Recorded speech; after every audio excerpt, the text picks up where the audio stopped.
Everyone, Jayanth කතා කරන දිනේ 2023 ජූලි 15 වෙනිදා සෙනසුරාදා දවස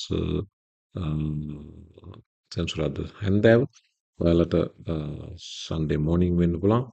ක්‍රිප්ටෝ කොයින් මාකට් කැප් එකේ බලනවා නම් මේ වෙනකොට මාකට් එක සයිඩ්වේස් යන්නේ 0.13 අප බව පෙන්වනවා. වගේම ග්ලෝබල් ක්‍රිප්ටෝ මාකට් කැප් එක 1.21 ට්‍රිලියන්. Bitcoin, Ethereum sideways යන්නේ මේ මොහොත වෙනකොටත් Bitcoin 30.89 0.1 down බව පෙන්නනවා. Ethereum 1930.25 down. ඒ පස්සේ altcoins top 15 තියෙනවා ගණනාවක්ම මේ වෙනකොට slightly red territory එකේ තියෙන්නේ. Coinbase වර්තාවක් කරනවා. Coinbase announce කරා it will stop staking services in 4 US states. Coinbase මතක නම් Kraken එයාලගේ staking program එකේ CC එකකින් investigations pressure කරාට පස්සේ Kraken එක ඉල්ලා අස් කරගත්තා ඒගොල්ලන්ගේ Kraken earn program එක. Coinbase ටත් ඒ threat එක එහෙම මාවයි CC එකේ. නමුත් Coinbase කිව්වා නෑ මේක අපි නවත්තන්නේ නෑ. ඔගොල්ලෝ ප්‍රෙෂර් කරනවා නම් අපි උසාවියට යනවා කියලා. දැන් ඒ උසාවියේ කතා ඒක උසාවියට යන්න නියමිතයි. ඒ අතරේ මේ රෙගුලේටරි ඉෂුව එක නිසාම දෝ Coinbase එක ඇමරිකාවේ ස්ටේට්ස් කීපයක හතරක ස්ටේකින් ප්‍රෝග්‍රම්ස් නතර කළ බව වාර්තා වෙනවා. එතකොට මේ සිද්ධිය වෙනකොට ඔල්රෙඩි ස්ටේක් කරපු අයට ඒක ප්‍රශ්නයක් වෙන්නේ ඒගොල්ලන්ට. නමුත් අලුත් අයගේ කස්ටමර් ෆන්ඩ්ස් ස්ටේකින් සඳහා බාර නොගන්නා බව තමයි වාර්තා වෙන්නේ. මේ ස්ටේට්ස් හතරට අයිති වෙනවා California, New Jersey, South Carolina and Wisconsin. මේ හතර තමයි Coinbase නතර කරන්නේ ස්ටේකින් සර්විසස්. අපි එතනින් බිට්කොයින් ගැන පොඩ්ඩක් බලලා යමු. Bitcoin hourly chart එක තමයි මේ පේන්නේ Binance එකේ Bitcoin hourly sideways යන බව පේනවා. Slowly trending downwards මේ වෙනකොට 30400 reach කරලා කරපු හැම අවස්ථාවෙම pressure කරනවා පහළට. එතකොට මෙතන ලොකු selling pressure එකක් තියෙන බව මෙන්න මේ region එක 30400 region එක තුන් වතාවක් එතන try කරා නමුත් beat වුණා. මේ වෙනකොටත් price එක trending downwards 30278. ඉතින් weekend එකේ තවමත් aggressive crypto moves අපි තාම දැක්කේ නැහැ. ඉතින් hopefully බලමු අද දවස සහ හෙට දවස මොන දිශානතියට Binance සම්බන්ධ ෆඩ් එකක් තියෙනවා. මේක නිසා මාකට්ස් වීක් වුණා වෙන්න පුළුවන්. අර රිපල් නඩුවත් එක්ක ආපු එක්සයිට්මන්ට් එක මේ Binance කේස් එක නිසා යම් ප්‍රමාණයකට දියාරු වුණ බවක් පේන්න තියෙනවා. ඉතින් Binance සම්බන්ධ තොරතුරුත් ගොඩක් තියෙනවා. අපි කතා කරමු ඉස්සරහට. Patreon group එකට තාමත් ඔයා සම්බන්ධ වෙලා නැත්නම් link එක තියෙනවා YouTube video description box එකේ. ඉතින් සම්බන්ධ වෙන්න මේ screen එකේ පේන්නේ ඊයේ අපි trades කීපයක් ගත්තා.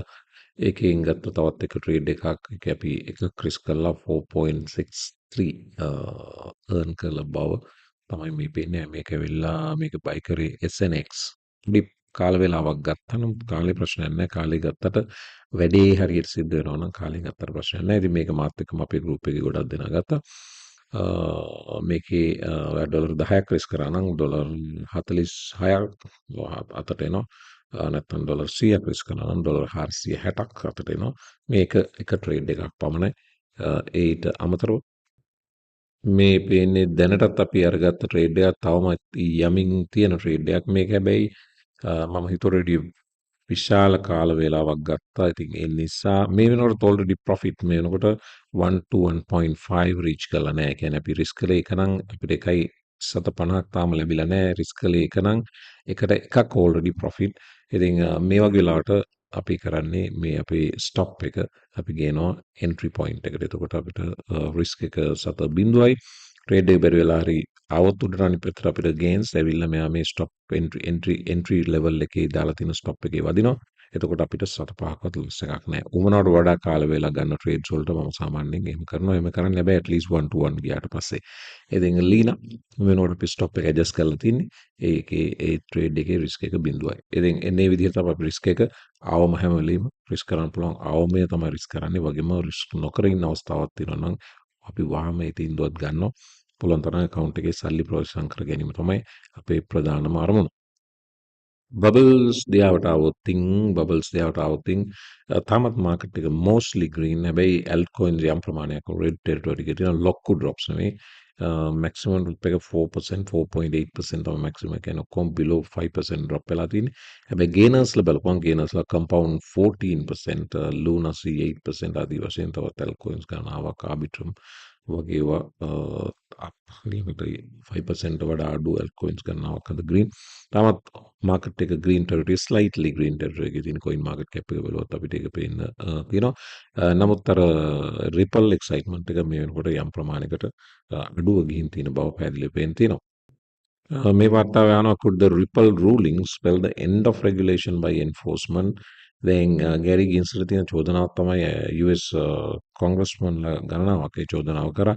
මේ වෙනකොට ඉන්වෙස්ටිගේෂන් එකක් එල්ලලා තියෙනවා. තියෙන චෝදනාව තමයි ක්‍රිප්ටෝ වලට පොලිස් කාර්යයක් වගේ කටයුතු කරා කියලා මේ by force enforcement ගෙනවා කියන එක asset class එකකට දිය යුතු නිසි සැලකිල්ල ගෞරවයෙන් නොදුන් බවට. ඉතින් ඒක නිසාම උසාවියෙන් ගැරි ගින්ස්ලට විරුද්ධව රිපල් එකට වාසසාගත වෙන රූලිං එකක් හම්බුණා. මේ රූලිං එක ක්‍රිප්ටෝ රෙගුලේෂන් බයි එන්ෆෝස්මන්ට් ගැරි ගින්ස්ලලගේ මේ අලුත් පොලිසි එකට ලැබුණ අතුල් පහරක්. මෙතනින් මේ රෙගුලේෂන් බයි එන්ෆෝස්මන්ට් ඉවර වේ විද්ද කියන ප්‍රශ්නාර්ථය තමයි නගන්නේ. නමුත් මම හිතන්නේ ගැරි ගින්ස්ල ඇතුළු මේ ටීම් එක මෙතනින් මේ වැඩේ අහවර කරාවි කියලා. ඉදිරියටත් ඔය රෙගුලේටරි ප්‍රෙෂර් එක දෙන්න ඉඩ තියෙනවා. නමුත් මීටත් වඩා උසාවිය එක්ක ගනුදෙනු බේරගන්න සිද්ධ වෙවි. හැබැයි Coinbase එකට Binance එකට යම් ප්‍රමාණයක සහනයක් මේ නඩු තීන්දුවත් එක්ක ලැබුණා. ආක් ඉන්වෙස්ට්මන්ට් ඔයාලට මතක නම් පහුගිය කාලේ Coinbase වැටෙන්න ඇඩ් කරා වැටෙන්න ගත්තා. massive investments. හැබැයි මේ මෑතකදී Coinbase price එක amazing price recovery එකකට යනවත් එක්කම ආක් ඉන්වෙස්ට් කැති වුඩ් ප්‍රමුඛ පිරිස large volumes වලින් Coinbase sell කළ බව මේ වාර්තාවේ කියවෙනවා. මේක ඇවිල්ලා Coinbase එකට sell signal එකක් නෙවෙයි. සාමාන්‍ය institution sell කරපුවම මේක Coinbase එකට negative news එකක් sell signal එකක් විදිහට ගන්නවා. නමුත් මෙතන strategically මේගොල්ලෝ shares 4,70,000ක් විකුණලා මිලියන 53ක් recover කරලා තියෙනවා. හැබැයි recover කරේ ඒ සල්ලි සියලු Coinbase shares නෙවෙයි විකුණෙත්. ඒ recover කරේ මේ 53 මිලියන් වෙනත් ඒවයි ඉන්වෙස්ට් කිරීම සඳහා. එතකොට ආක් ඉන්වෙස්ට් කරපු අලුත් ඉන්වෙස්ට්මන්ට්ස් තමයි මිටා කියන්නේ Facebook වගේම හුඩ් කියන්නේ Robinhood Markets. Robinhood කියන්නේ තවත් ක්‍රිප්ටෝ වගේම ස්ටොක්ස් එක්ස්චේන්ජ් එකක්. අතරින් සල්ලි Coinbase එකෙන් මේ දෙකට ගෙනල්ලා තියෙනවා. ඉතින් මේ ඉන්ස්ටිටියුෂන්ස් වල හැටියෙම තමයි ඒගොල්ලෝ opportunity එකක් දැක්කම buy low යටින් buy කරනවා, උඩට ගියාම sell high. මේක තමයි අපි කරන්න ඕන. එතකොට මේ ඉන්ස්ටිටියුෂන්ස් කරන ඒවා ගැන පොඩි අයිඩියා එකකින් ඔයගොල්ලෝ ක්‍රිප්ටෝ වලට රිලේටඩ් ස්ටොක් සම්බන්ධ ඉන්ට්‍රස්ට් එකක් දක්වනවා නම් එතකොට මේ ඉන්ස්ටිටියුෂන්ස් buy sell කරන වෙලාවට අපිට ටිකක් ඒක follow කරන්න පුළුවන්. මොකද මේගොල්ලන්ට අපිට වඩා ගොඩක් තොරතුරු ලැබෙන නිසා ඉන්ස්ටිටියුෂන්ස් ගොඩක් වෙලාවට ගන්න තීන්දුව සාමාන්‍යයෙන් නිවැරදි. විශේෂයෙන්ම මේ ආක් ඉන්වෙස්ට් වගේ අය ඇනලිස්ට් කෙනෙක් altcoins 13ක් ගැන විශේෂ ප්‍රකාශයක් කරා. ඒක මම ගාව තිනවා. මේක අපි දෙවෙනි වීඩියෝ එකට කතා කරමු.